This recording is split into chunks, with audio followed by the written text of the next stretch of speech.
If you're an athlete who feels like they've just hit their ceiling or can't break through to that next level, then you need to stick around because we have a really interesting episode for you today. In fact, we're going to be using a real athlete who just had a massive breakthrough in his career to sign one of the biggest contracts in his franchise's history, and it's Lauri Markkanen.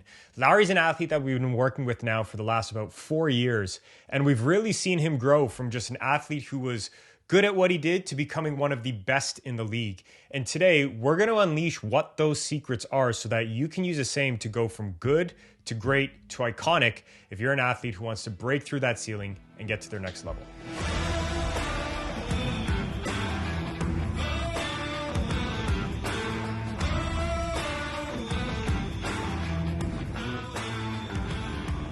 Difference Makers, welcome back to the Difference Maker podcast. Your hosts, Matt and Chris Calderoni, really excited about this episode today. We're going to be covering a couple things that have gone on, but before we get started, a massive contract with one of our clients, a signing, biggest in franchise history, I believe, for the Utah Jazz, and that's of Lauri Markkanen. Had a fantastic run over the last couple of years, has been really serving the team and being his best since he got there. And we figured what better way to honor a man like that, whose shirt's right behind me, and more importantly, kind of just help you understand what principles he followed and what we did with him here as a part of his team, because this wasn't just us by any means. He has an amazing team that he's built behind him, but at least from the mental side on how to break through to that next level and keep pushing to go higher and higher, right? Like this was a guy who was kind of considered at times, not coming through to his full potential when he was in Chicago, goes to Cleveland, he gets dealt away then, goes to Utah and absolutely crushes it. And it's not just because he worked harder. I wish it was that easy because then every athlete could do it. He did something different, and we're going to cover what those principles are today. I was going to say, he had, like you were talking about his time in Chicago and in Cleveland. He had some rough moments. I think it was Cleveland that he had the injuries that were consistent? He's had some injuries all throughout. Yeah. Right? Like any player. But when we got there at the tail end of the 2021 season, I remember that's when he went through a shoulder surgery. He had a hard fall, I think, on his ankle in Cleveland. And he's been, knock on wood, pretty good with Utah. But again, that's kind of what we're going to be covering here on how to go from good to great to iconic. Because he worked through some stuff. He worked through some stuff, but more importantly, he took ownership, right? And, it's nice to see a number like $238 million, right? It's a lot of money over 5 years, but it speaks to something. I also think it's like for his story, it wasn't like one of those guys you come into the league, you have your year, 2 years, you haven't proven yourself or anything like that. Like he's shown legitimately what he's capable of over time. Like he was at one spot, he grew up into this other position. And it feels like anyways, it's not one of those contracts that was just thrown at someone. It was legitimately earned, like almost like a worker man's type of contract that was given to him. Lots of back and forth, but at the end of the day, and he's got, again, a massive shout out to him, a fantastic agent, Mike Lilchitsky, who's really done a good job at working through things with him and so on. But just from the man that, I've personally seen from working with Lauri for the last bit now, he's become, there are a couple fundamental principles that he used to break through, and we'll dive right into it now. First one being taking extreme ownership over exactly what he wanted in the future, right? So it's funny because we've told this story in the past, but for the All-Star, for example, that was something that was 3 years in the making at the time, right? Where this contract is like a 4 years in the making thing. And I'll never forget when we started working with Lauri and he casted his vision, and not to say what it was, but, part of what he wanted to be, which is where he took that ownership, was becoming a franchise guy. And he's become that now. Piece of the puzzle. To exactly. Somebody that the franchise can depend upon and build around and so on. And it's like, I think a lot of times we believe that these athletes, or any athlete, maybe even yourself, it just happens by accident. But it doesn't. It's a very carefully orchestrated and meticulous approach to who you want to be. Not to veer away from Lauri, but something that shows that perfectly, if anyone's watched it or has probably seen it pop up on Netflix, Sprint, the series on world sprinters. I haven't seen that one. Oh, it's like it's anyone that likes the Formula One series like or Receiver or what was the golf one? Full Swing. Full Swing. It's like that, but it's with the sprinters actually just because the Olympics is on. It's the 100-meter, 200-meter, like the fastest people in the world, and they train. Like we talk about guys taking certain amount of time off and stuff like that. These guys have to train 9 months for 10 seconds. It's insane. Crazy.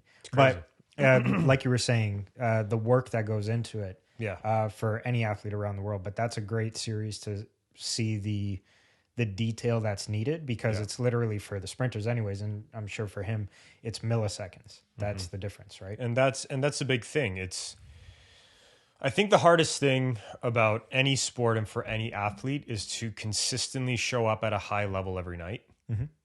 Because if you look at players like, and this is the reality of getting, for any player that gets paid a lot of money or for any player that wants to break through and one day make that kind of money, it starts with a mindset shift of that. And that's what I mean by Lauri took ownership, right? Because then segueing into the second point is once he took ownership of what kind of future he wanted, and just for anybody tuning in, this wasn't something that was like, oh, one day I want to be a franchise player. It's like, this was a very clear-cut, written-out process of this is what I want my life to look like. This is where I want to go. This is who I want to be. These are the responsibilities I want to have on my plate. Like, this was a very specific focus. Now, did he come up with a number like that he got paid? No. But he came up with the person he wanted to be. And that's the key here. It's taking ownership and getting clear on who you want to become one day, right?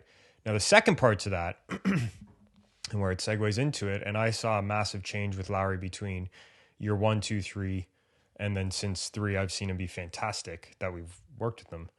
Not that he wasn't before, but he then aligned his entire life with the things and identified the things that he needed to get there, right?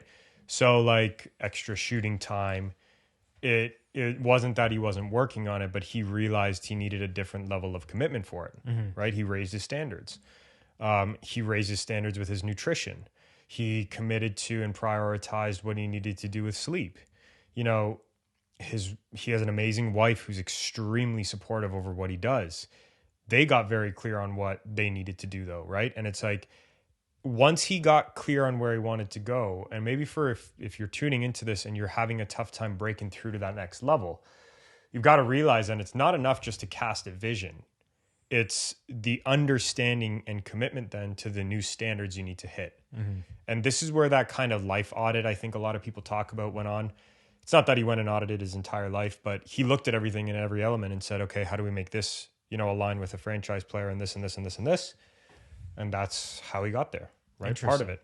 That's so like to hear some of the background stuff that goes into like not even just earning a contract, but winning at a high level and things like that. It's not necessarily you just show up for sure. Sometimes it's what team shows up on the final game, but it's so much preparation that goes into it. Yeah. And so much, I guess, strategic commitment that goes into it. That's hit day 1, hit day 2, hit day 3. And then it all it's an accumulation and it just comes into whether it be a contract, a championship win, or whatever the case may be. Like to see the raw emotion of people after they win a championship, there has to be something, you look back on the full season that you had and all the stuff that you put into it. And it's like, damn, like that was all that stuff to earn that trophy, that one day at the end. And it's not guaranteed. Well, and the thing is that I was going to say, because it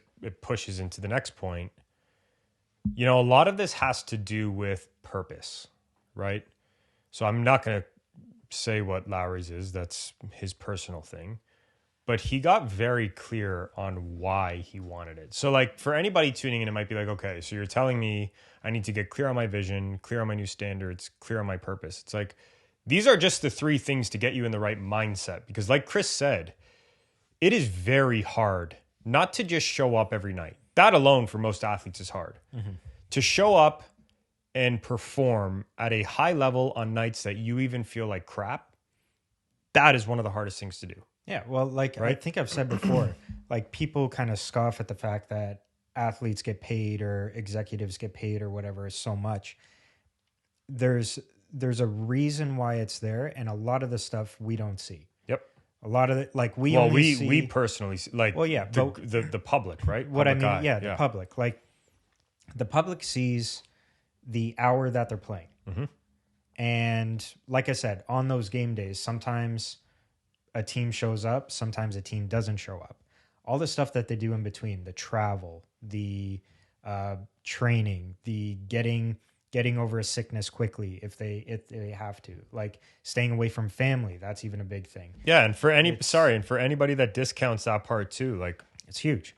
Imagine when you've had to miss a gathering with your friends. Yeah. How hard that's been alone to go through, right? Or even players on some teams that maybe the team isn't as close and they have to find ways of sticking it out an entire season to figure stuff out.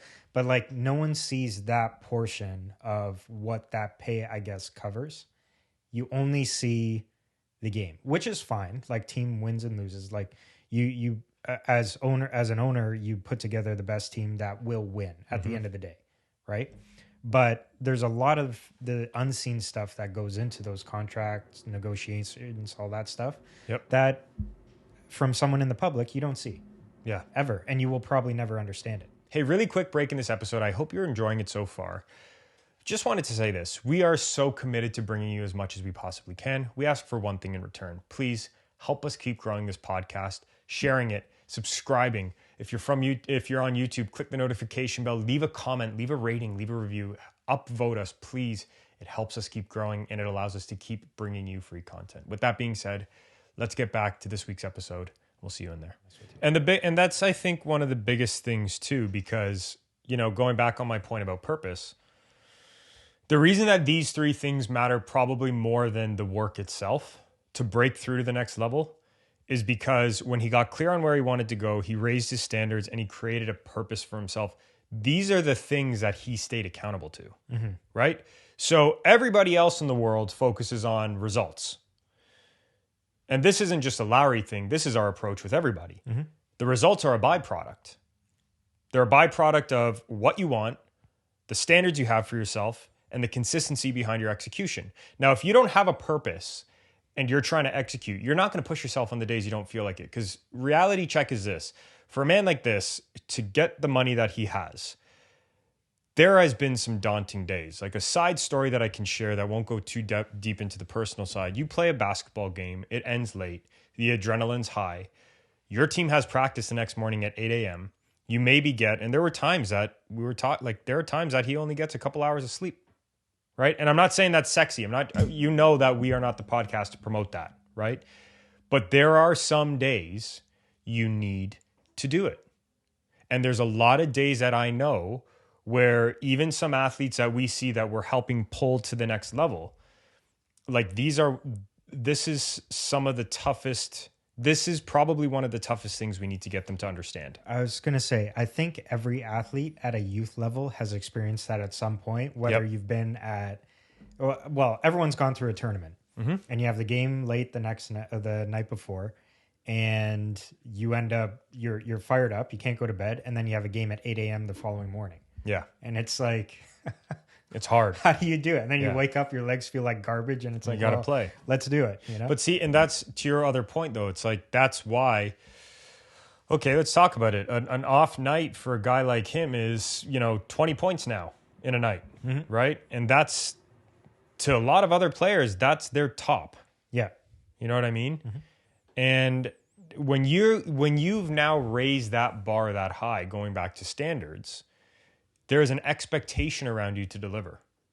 And that expectation, I think, scares the hell out of a lot more athletes than they like to lead on.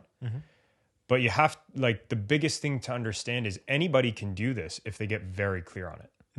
Right? So those are the three first things.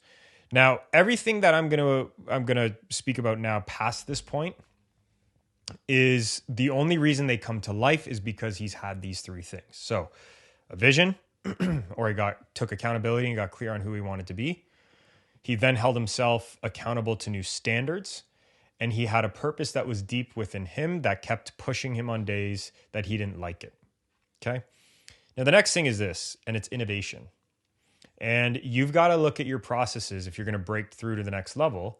And you've really got to ask yourself, what do I need to innovate within my team, within my approach to get there, right? I mentioned it briefly before with Lauri. It's not just shooting anymore. I got to do this. I got to do this. I got to do this. You might need to bring more people into your team. You might need a mental coach. You might need an extra skills coach on something specific. You might need a nutritionist. You might need, somebody that can help you with different things in your life. My point being, though, you need to understand, though, that the next step is once you have that vision, you have that purpose, and you have those standards, you need to innovate, because you will not get anywhere by just having a deep purpose and good standards that will definitely raise you further than you've been, but you need to innovate your approach. I think that's the difference between dominating and being a one-hit wonder. Totally. So, like, to put it into perspective for people like the Roman Empire, for example, they're one thing that they figured out that a lot of other civilizations did not figure out at the time was being able to bring in fresh water. Yep. Right? To everyone that they had in the city, which was amazing for them. They have those aqueducts, look it up. Amazing. But what that allowed them, they could have stopped at that. Sure. But what that does, it frees up. So like innovating, when you get so clear or you get great at a skill, for example, you can now check that off. Yep. It gives you free time to then continue to push your abilities further on. Like there's so many players that are just good at, one thing in their game, but that's their limitation. And then you see the other players that continue to innovate past that even if they add one or two other things, it's like dominating. Yeah. Compared to the rest of the league that they're playing in. Because not a lot of guys do that. It's funny because, so another athlete that we can touch on that's done similar work to this, two of them, DJ Reed and Foley Fadukasi. DJ, I have seen now, I'll always say this about him, one of the most remarkable people I've met, just from knowing what he's been through and how he's gotten to where he is. DJ's consistently grown every season, right? And if I look at him and I understand his team and the investment he's put into himself, it is wildly different than what it was 4 years ago when I first met him, right? Foley.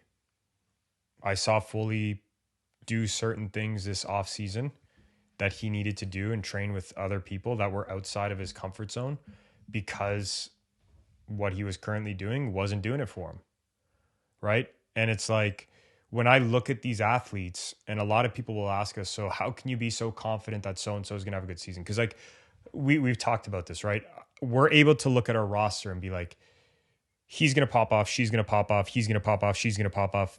They're going to struggle. And it's hard to say that, but the reality is, and the reason we know this, is because of this innovation piece. It comes down to training and conditioning new habits within yourself and doing things outside of your comfort zone. And when you see somebody doing the right things consistently, and we see that they're consistent with their morning power and their mental reps and their training with other coaches and their consistency behind their nutrition, and we can track those things and we see it, we can almost guarantee what's going on. Actually, we did a podcast episode way back. I think it was like 3 years ago now, actually. It was 2021. It was the dawn when COVID was happening. And we interviewed, remember, Michael Phelps is one of his swim coaches. And I never understood it at the time because he's like, there were certain metrics that we knew would get hit. And Michael, we could almost predict if he was going to get a gold or this or that. And it's like, I got it then, but I didn't really get it then. Now that we're so deep in our process, I really get what he means now.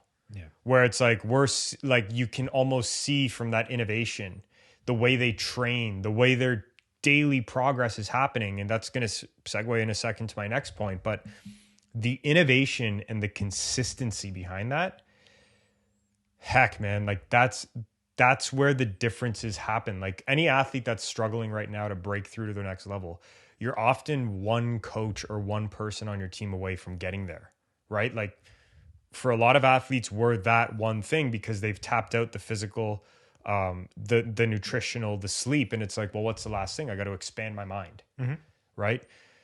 But it's like the innovation side of lining up what you're doing then to get to that new thing you've committed to.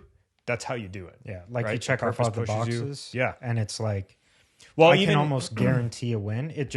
It's literally just coming down to the race or the game, like the actual day itself. And it's like, who's going to, like, if he shows up or she shows up, it's over. Yep. Right? It's true. And that's why going into the next point, and the biggest one now. So now you've got a commitment of who you want to be. That was a big thing Lauri did. He got very clear on the standards it would take to get there. He got very clear on what his purpose was of why. He innovated his team. The next part, and this is the hardest part for pretty much every athlete, the daily approach, right? So I think we get so excited and caught up on things that we look way too far into the future. We get way too caught up on, should I be doing this, or will I get this, or will it happen? And you get so anxious. On the opposite end, there's a lot of athletes who are so caught up on the past and my past success and because of this, or maybe past failures, and now I can't.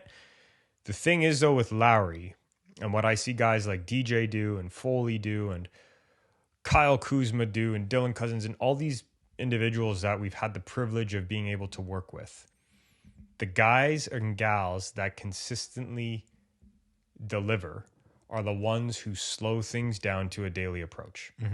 So they're not looking to have a good week. That is so junior athlete of them, right? These individuals are looking to have a solid day. Yeah. And when they put the solid day together and they just worry about the day, anxiety goes away, stress goes away, and focus gets raised. Yeah. The day is controllable. Yeah. Well, to a point, but yeah, the day is more controllable than the week. For sure. And the beautiful thing is too, if you really do have this big picture vision, right, and your day doesn't go the way you want it, the nice thing is it's just a day, right? There's going to be some days that straight up suck. I heard this good saying the other day. It's like, the process of an athlete, a quarter of your days are going to be, or a third of your days are going to be great.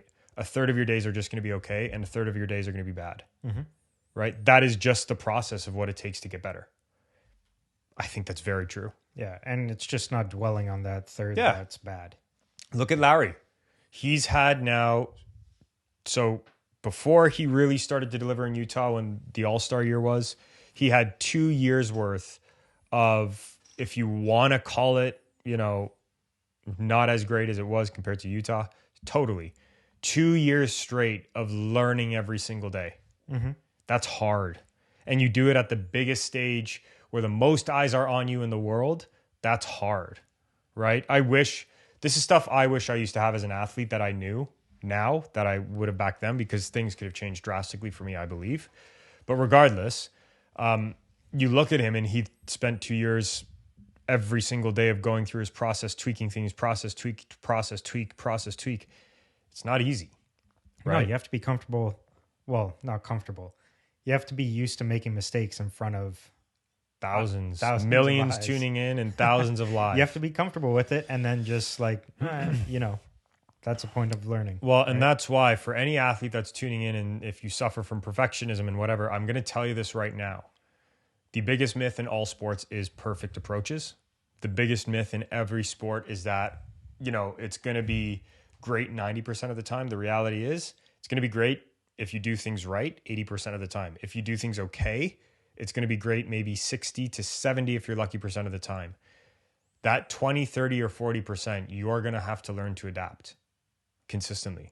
And that's what I saw Lauri do extremely well. I saw DJ do that extremely well. I've seen Foley do that extremely well. I've seen Dylan Cousins, Kyle Kuzma, all these individuals that we work with, I've seen do extremely well because they've had a daily approach, right? So if you're somebody who's way too far focused in the future or way too far focused in the past, you need to bring it back to understand that every single day, it's not a new day. Like that's cliche, if you want to call it that, right? Yes, it is a new day, obviously. But the thing about the day-by-day approach, you are trying to win that day, right? So a win doesn't come from results. A win comes from, I was trying to bench press 235 and failed at 230, but pushed everything I had. That's a win. That's a win, even though the result was a failure. That's a win through effort. I was trying to master this new skill. I screwed up 6 out of the 7 drills, but I know what I need to get better at. That's a win. Or for someone going through injury rehab, like taking the day off. Yeah. To legitimately to relax because you did your workouts yesterday and then you have to have a day to relax, and even eating the right foods or taking the supplements, like that's a win. It's a win. That day. Big time. And like, that's why too, maybe you were screwing things up before, right? And now you're starting to get to bed on time. That's a win. Maybe you learned heavily from the mistake that you've had. That's a massive win. How many athletes do we know that don't learn from their mistakes and repeat it over and over and over again? Mm-hmm. Right? And it's like, I'll share a quick story with one of our NFL players. I think I shared it the other week when we had another podcast, but it resonates, right? So actually, no, I shared it in our Until We All Make It group. This is an Instagram channel that we have. Tune into it. We got some behind the scenes stuff and really cool things that we don't post that's going on in that group. So you can check it out through our Instagram, by the way. But I was sharing in there actually this approach we took with one of our NFL players. This guy is going to have a Pro Bowler year. I know it because of the habits he's had and his past successes. This is a player. Like, this isn't just somebody who's coming out of nowhere. This is a guy who's had success and now he's going to hit his next level, guaranteed. But when he came to camp from one of his most prepared off seasons that he's ever taken and innovated so many different things, he came into this this off season and then preseason struggling in the first week. Mm-hmm. He finished on day 6 as the top person in his position. Then the reason he did those because day 1 he was on the phone. We broke things down when it didn't go the way he wanted. We found the tweak. Day 2, he didn't make the same mistake as the day before, but now there was another correction. In the NFL, they give you lots of corrections. Day 3, the same thing. Day 4, the same thing. Day 5, the breakthrough. And because of that slowed down daily approach of get better, get better, get better, day 5, day 6, drastically better, right? That's hard because at some points you get extremely frustrated that you want to quit. At others, you're questioning yourself of if you can really do it, right? The day-by-day approach, it's an amazing approach, but it's what it's taking. So, to recap, do you have anything to add? No. I mean, the only thing to add is like huge congratulations to Lauri on all the work, like all of it coming together. And it was really cool to watch the evolution of it. So that's it. Well, to recap it, number 1, the first thing you got to do to break through the ceiling is get very clear on who you want to be. And you got to create a very crystal clear vision and make a commitment to becoming that. Number 2, you got to raise your standards. Number 3, you got to find a purpose of why this means something to you. It'll push you through the hard days. Now, these first 3 things I just listed are the only 3 things you need to hold yourself accountable to now, because then 4 and 5 align with that. So number 4, you must innovate your approach, your team. You need to innovate though. You cannot expect different results following the same thing. And finally, number 5, it's a daily approach. You got to win the day. You can't worry about anything else. You can't worry about yesterday or tomorrow. You've got to worry about right now and put those all into play. And the way that we held Lauri accountable to it was, did we take a step closer today to becoming a franchise player? Answers in the contract, right? So with that being said, if you've liked this episode, please help us grow this channel. We don't do any kind of advertising. Like, subscribe, leave a rating, a review, a comment if you're on YouTube. Click the notification bell if you're on YouTube. It helps us continue to grow the channel and allows us to keep bringing you the best high quality content that we can. Thank you so much for tuning in. We'll see you next week. Hey, it's Matt again. One more thing. If you're an athlete who's tuning into this episode and you're saying, oh my God, I totally need this. Here's the best part. We're actually taking on one-on-one clients now where we've opened up our month for this month where we only take on 2 athletes per week or 8 total per month. It's first come, first serve. There's a link in the description that if you click it, you can actually apply. It'll take you to a page where there's a form. You can fill out what you're looking for, if this is a good fit for you, if you want to do it right now. And we'll see if it is a good fit for us and that we can help you. Schedule a call with you and myself or one of our Molliteum coaches and get you signed up if it's a great fit. So click the link down below, apply for our one-on-one coaching. We have 2 spots available per week or 8 total per month. First come, first serve. If we cap out in 1 week, we cap out in 1 week. But the point is, check it out down below and we can help you and guarantee that we'll help you take your game to the next level.